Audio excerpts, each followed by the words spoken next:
Ravi de vous retrouver pour ce 19h45. Bonsoir à tous. Le sommaire. Le prénom africain façonne le caractère de celui qui le porte, forge son identité sociale et influence sa destinée.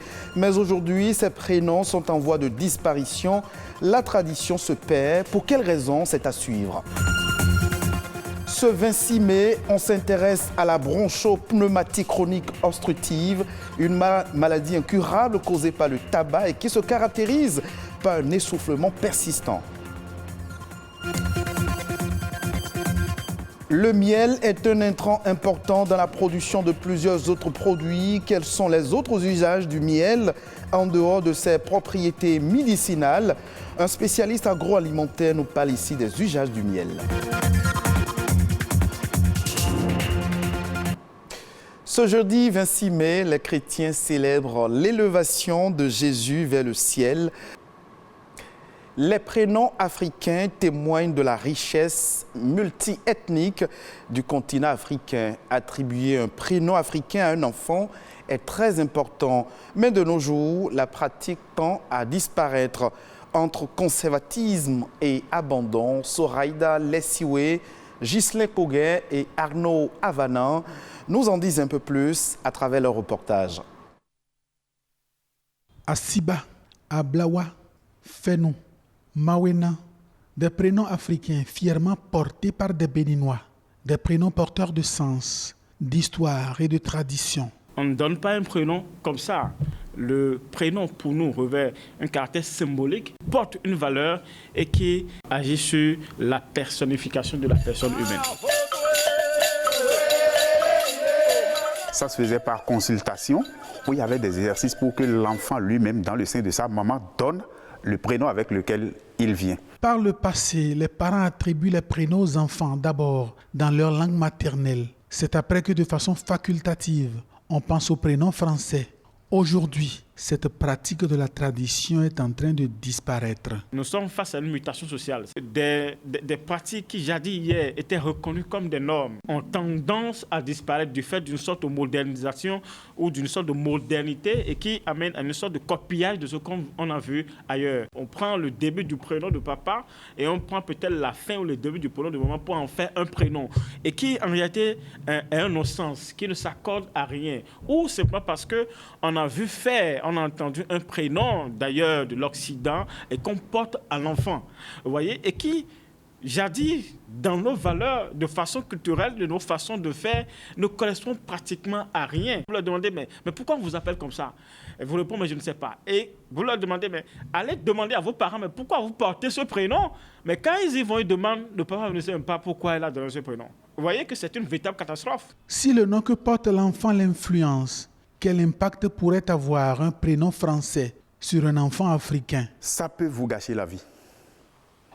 S'il n'y a pas harmonie entre les vibrations du prénom et vos propres vibrations. Lorsque vous êtes d'une culture fond, roi, péda ou adia, et vous vous retrouvez à porter une culture, c'est-à-dire un prénom qui en réalité ne veut rien dire. Je prends l'exemple de Mathieu. Mathieu, en réalité chez nous, lorsqu'on consulte notre tradition, notre culture, ça ne voudra en réalité rien dire. Peut-être qu'on aurait pu bien faire en traduisant Matthieu en ce que cela signifie dans notre culture, de façon anthropologique.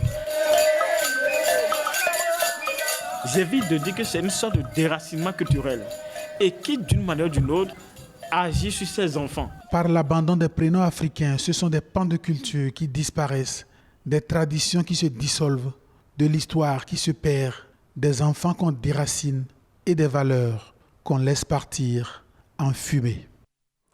Merci à vous, Ghislain Koguet, pour ce reportage. Parlons à présent de la bronchopneumatie chronique obstructive. C'est une maladie caractérisée par une toux chronique et un essoufflement intense.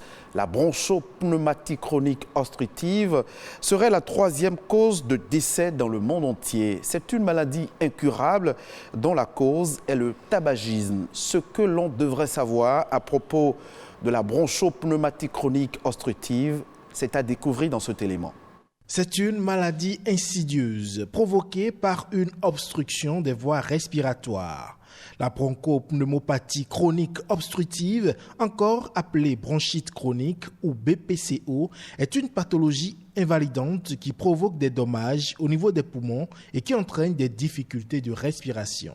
En fait, c'est une maladie inflammatoire chronique des poumons qui est caractérisée par un rétrécissement et une obstruction permanente et progressive des voies respiratoires, des voies aériennes, notamment les bronches et bronchioles, qui sont ces petits tuyaux qui ont pour rôle d'amener l'air de l'extérieur vers l'intérieur des poumons pour qu'ils puissent assurer leur rôle de base, qui est l'oxygénation du corps. Et donc, pour quelqu'un en fait qui rentre dans la maladie, il tousse, il crache, et ça va être comme ça pendant plusieurs moments, sur une année, plusieurs années. Et après, il va commencer à sentir en fait une difficulté à respirer, une gêne respiratoire à type d'essoufflement. Selon l'Organisation mondiale de la santé, la bronchopneumopathie chronique obstructive est la 3e cause de décès dans le monde. Aujourd'hui, nous pouvons dire que c'est un problème de santé publique au niveau mondial, où les habitudes tabagiques ont commencé à être de plus en plus fréquentes, le phénomène de la chicha. Au Bénin précisément, les données sont vraiment parcellaires et nous pouvons dire qu'on a à peu près 4%, surtout dans des professions comme ceux qui sont exposés à la fumée, notamment le fumage de poissons, la sidérurgie par exemple, le secteur textile et surtout le secteur agricole avec les poussières de coton, les poussières d'origine végétale. Si à ce jour, il n'existe pas de traitement curatif de la BPCO, un diagnostic et un traitement précoce sont importants pour ralentir son évolution et réduire le risque de complications. Il faut dire que le premier pan de cette prise en charge, c'est l'arrêt de la cause. Et la cause la plus fréquente, comme je l'ai dit, c'est le tabagisme sous toutes ses formes. Il faut arrêter. Et après, il y a le traitement médicamenteux. Outre le sevrage tabagique et le traitement médicamenteux, la rééducation pulmonaire est indispensable pour améliorer la capacité fonctionnelle et la qualité de vie du patient. Un autre pan non négligeable de la prise en charge, c'est en fait la rééducation du patient à mieux respirer. C'est ce que nous appelons la kinésithérapie respiratoire qui va lui permettre alors de pouvoir mieux s'adapter à l'effort. Plus tôt la BPCO est diagnostiquée, meilleures sont les chances de survie. Mais l'arrêt de l'intoxication tabagique et de toute exposition à des toxiques inhalés est à ce jour la meilleure arme de prévention. Il est parfois désigné comme le mets des dieux. Le miel béninois, au regard de cette caractéristique, est très prisé sur le marché local comme à l'international. En témoigne l'autorisation de son exportation en Europe, actée en 2018. Au-delà d'être un substitut du sucre industriel et de ses propriétés médicinales, le miel entre dans le cycle de production de bien d'autres produits. Yacine Damien, spécialiste dans l'agroalimentaire, nous parle ici des usages du miel.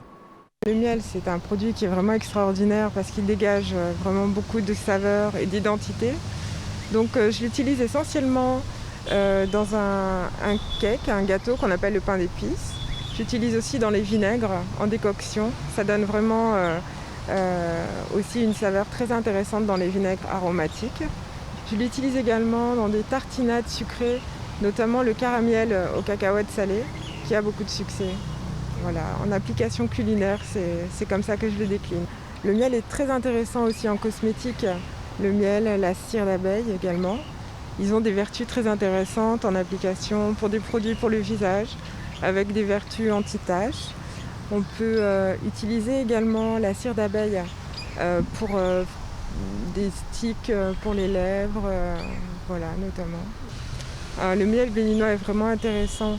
En fait, on a des miels béninois, c'est ça qui est intéressant. Des miels monofloraux, on en a, je dirais peut-être plus d'une dizaine. On a aussi donc des miels, j'allais dire, qui se caractérisent avec des couleurs, des textures, avec des saveurs très différentes et très typiques de chaque fleur à partir desquelles ils sont produits. Bon, je pense que c'est intéressant de bien organiser la filière, mais surtout que le consommateur puisse s'y retrouver avec les différentes caractéristiques de miel qui existent. et qui puissent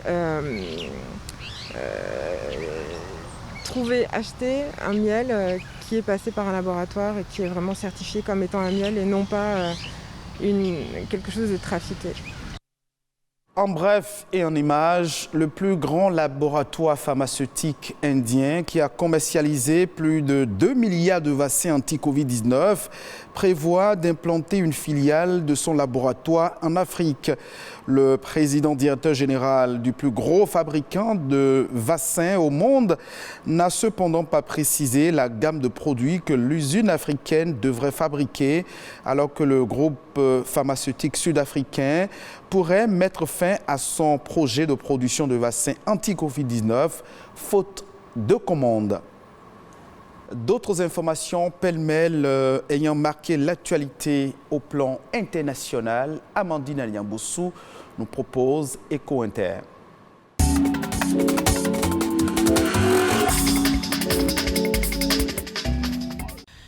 Le gaz algérien comme substitut au gaz russe sur les marchés. Certains pays font tout pour que cela devienne une réalité. C'est le cas de l'Italie qui importait jusque-là 45% de son gaz de Russie et qui est le premier acheteur européen de gaz algérien via le gazoduc Transmed. Le pays a multiplié les rencontres avec les autorités algériennes et a aussi, en avril, conclut un accord pour des livraisons accrues de gaz.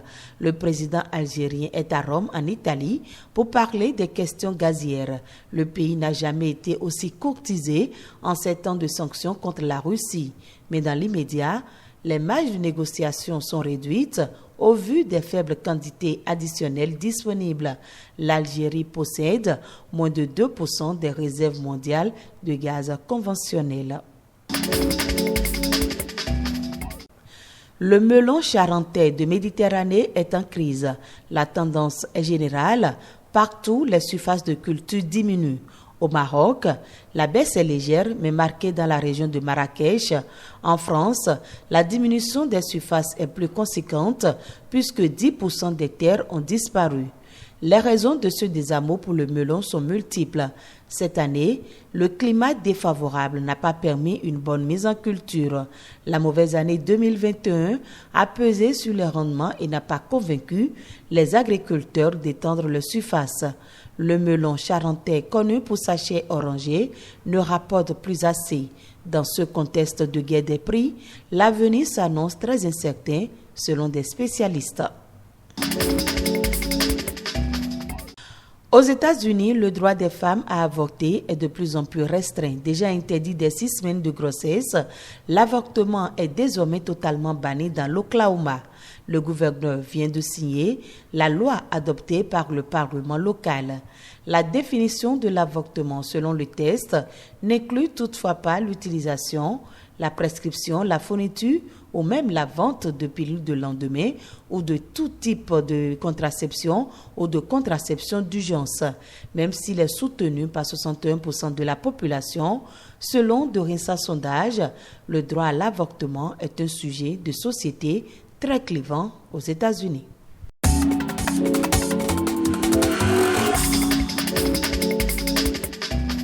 Ce sera tout pour cette session d'information. Vous pouvez revoir ce journal sur le www.ortb.bj. Merci de nous avoir suivis.